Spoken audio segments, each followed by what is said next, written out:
Labadiena po pirmosios. Good afternoon, everybody. After the first half of the informal meeting of the ministers, Ministerial, we're starting the press conference with Commissioner Malmström and Minister Barakauskas.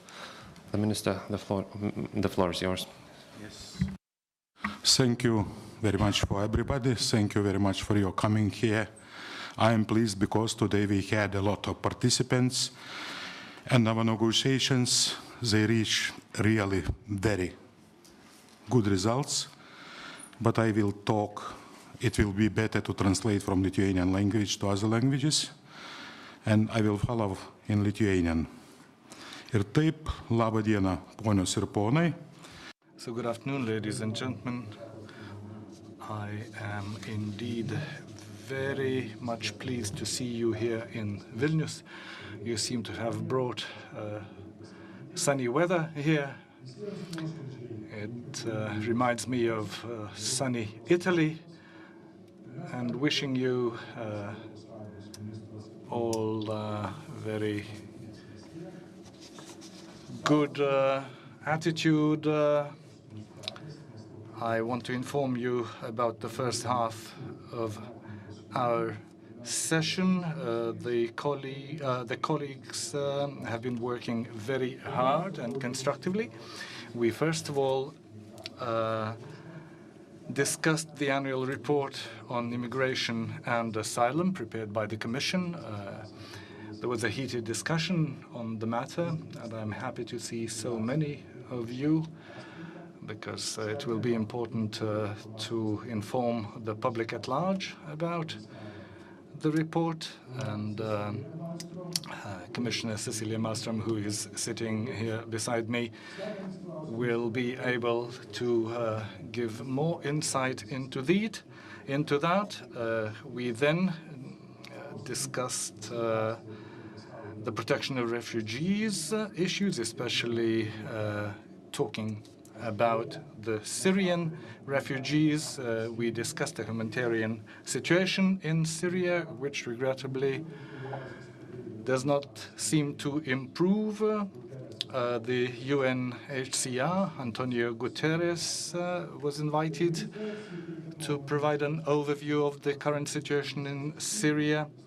Ministers exchanged views about the situation in the neighboring countries to Syria, including Turkey and Egypt. We also spoke about the regional protection program, and I was glad to hear from the Commission that some additional funding will be allocated for this problem. We also said that we need to ensure uniform treatment of the Syrian nationals who are on the territory of the European Union. I would now like to emphasize another very important issue, and concretely the increasing threat of cyber crime and the cybersecurity problem at large. This is an ever-spreading problem, and the main problem and the greatest threats that are likely to occur in Europe might be related to the disruption of critical infrastructure, including the provision of electricity or water services, and disruption of transport or banking sector. So we have to ensure that adequate resources are found to deal with these issues, and we cannot save on measures ensuring cybersecurity, because this would mean greater risk to our citizens. The ministers also shared their views about how best to ensure strategic and tactical cooperation among member states and European agencies to build an effective system for dealing with cyber incidents. The ministers have brought a lot of information on the issue, and we will continue this discussion during our lunch, because this turns out to be the best opportunity for us to discuss and take decisions on this matter during this informal meeting. We believe that member states should first of all take action to identify the core infrastructure and to ensure its maximum security. May I also inform you that we have created a Friends of the Presidency group to deal with the cybersecurity issues, and it will draft and present concrete proposals and recommendations to facilitate the implementation of the cybersecurity strategy. Each member state will mobilize its all resources to do that. After the lunch, we'll deal with another important issue. We'll speak about the future development of the JHA area. You might know that 2014 will see the end of the third multi-annual program in the area of freedom, security and justice, which is known otherwise as the Stockholm Program. And the European Council have asked all the incoming presidencies to start a discussion on how to prepare the guidelines for the future development of the JHA area. I would now like to give the floor to our guest, Commissioner Malmström. The floor is yours.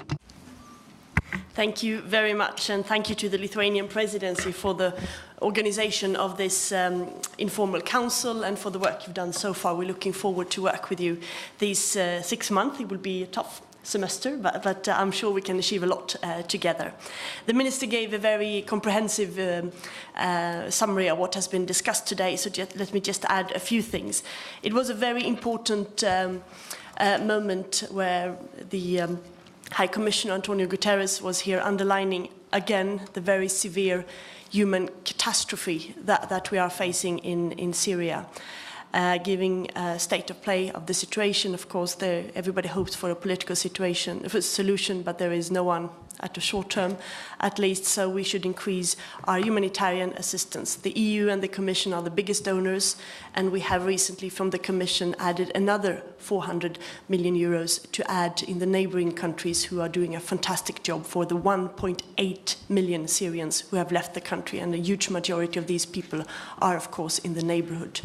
And the High Commissioner asked member states to relocate a number of very vulnerable individuals, Syrian refugees, and I would like to repeat his plea to member states to do whatever they can to assist these people.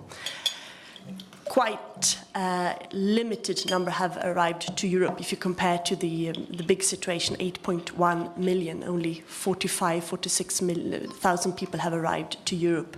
And we also urge all member states to treat these people in the same way, not to detain them, and to give them protection and also facilitate for the families to come if that is possible.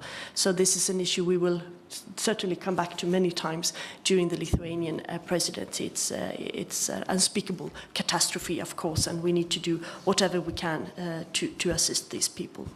We also talked about the annual migration and asylum report. As the minister said, we also emphasize from the Commission side and in the discussion that migration is, when it's well managed, also a very important source of growth. Migration can contribute to growth. We have lots of evidence to that, but it needs to be well managed. We need, of course, to facilitate integration of those who are already here in the European territory, but also we need to acknowledge that despite of unemployment, there is also a lack of skills today in the European Union that we can't find within the European Union, and we need to look elsewhere to facilitate for people to come to our union and to get away with red tape and so on. Therefore, I hope that we can conclude during the Lithuanian presidency negotiations on the seasonal workers directive make progress on the facilitation for researchers and students, but also the ICT, the intra-corporate transferees, where we have made a lot of progress and hopefully we can finalize it in there. So xenophobia and social exclusion is not only counterproductive from a moral point of view, but it's also not good for growth, because these people can indeed contribute a lot to growth and entrepreneurship in Europe. Also looking at different ways to facilitate intra-EU mobility, of course. And as the Minister said, we just started a discussion that will continue over lunch on cyber security. I had the possibility to reiterate a little bit what's in the EU's cybersecurity strategy, also mentioning some of the good successes that the Cybercrime Center in The Hague at Europol have already achieved, dismantling criminal networks in Spain, in Romania, and participating in many very high-level investigations on cybercrime. This is indeed an issue that is of great concern to our citizens, but also to stakeholders in general. That discussion will continue over lunch and ending this afternoon to see how we will follow up on the Stockholm program, taking a bit stock where we are, but also on the future challenges in the area of migration and security. So thank you again for your organization of this. We have been told not to speak too long because we will be deprived of dessert, so I better be quiet now. Over to you, Minister. Thank you, Commissioner, for your long speech. I would like to say you that it is very important because our schedule is very wide and the questions we can solve today, it's a lot. And I would like to say you that today we will finish, it will be 10:30, that we have possibility to discuss all the day.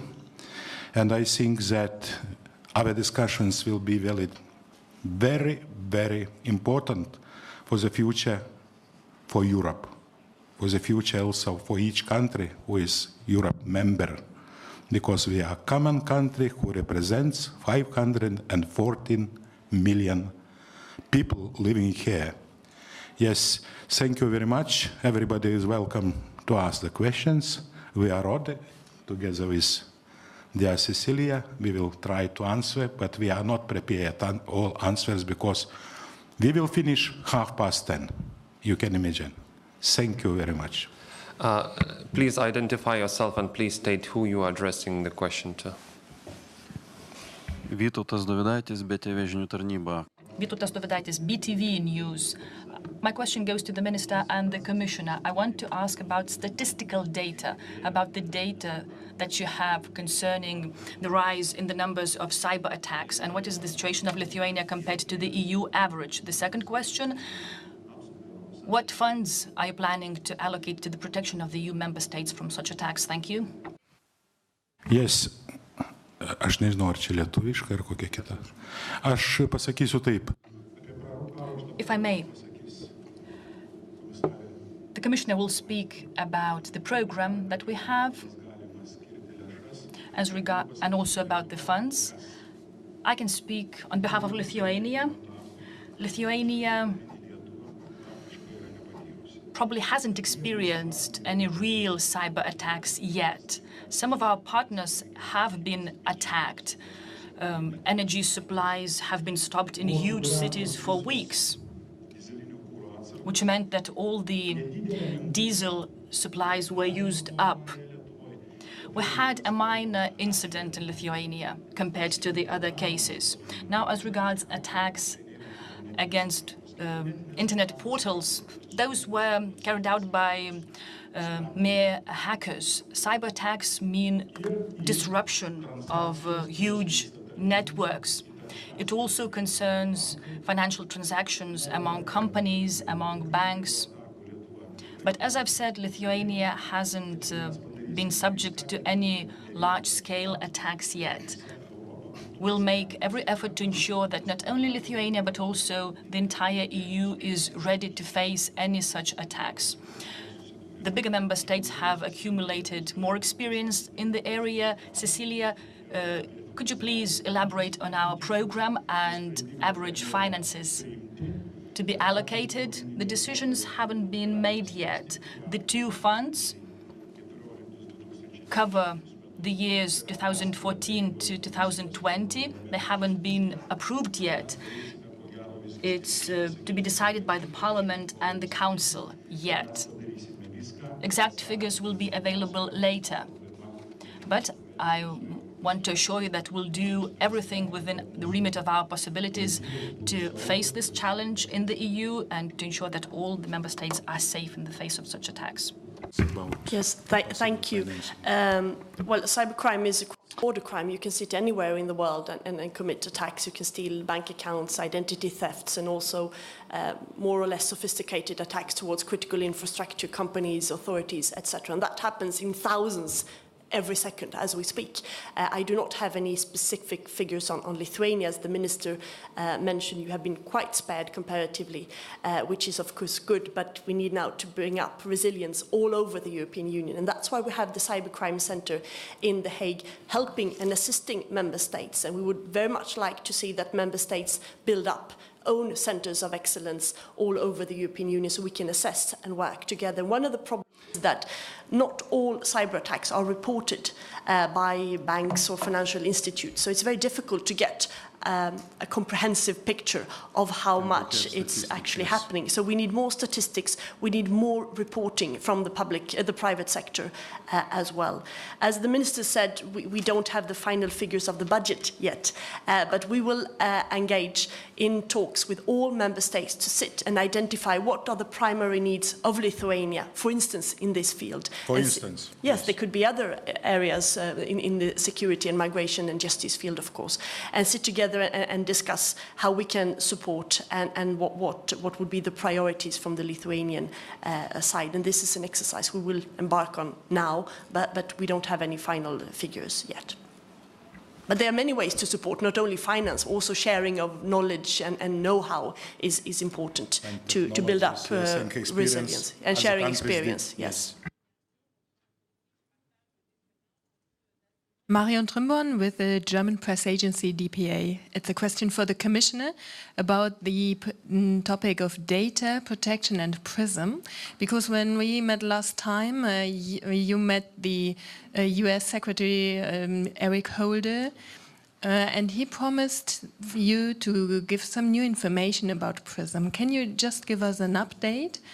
And second question, which is related to that, the ministers told us they will talk about data protection today in the margins of the Council.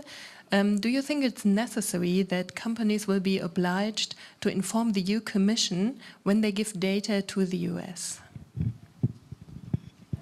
Well, we have just embarked in an exercise with the US in order to try to set up a process where we would have more information on this. We had a first meeting last week, sort of starting this process, and the COREPER has agreed on the principle to set up a high-level expert group dealing with data privacy and data protection. Some of it is falling under the competence of the EU, some is falling under the competence when it comes to intelligence of the member states. So it's a sort of two-track approach on this. There will be a new meeting with this high-level group very shortly, where also we will have more agreement on the sort of items to be discussed and the composition of the different groups. So far it's just a process that has been started. As the minister said, we have just started to discuss on cyber. Of course, these issues are discussed all the time between ministers and others on data protection. It is very, very important that we continue on this. Data protection is one of the main items on the agenda for the Ministers of Justice tomorrow. So possibly, if you stay, you can have more details by then. We would, of course, very much welcome if companies could be more transparent on this, but the exact form on this needs to be discussed further.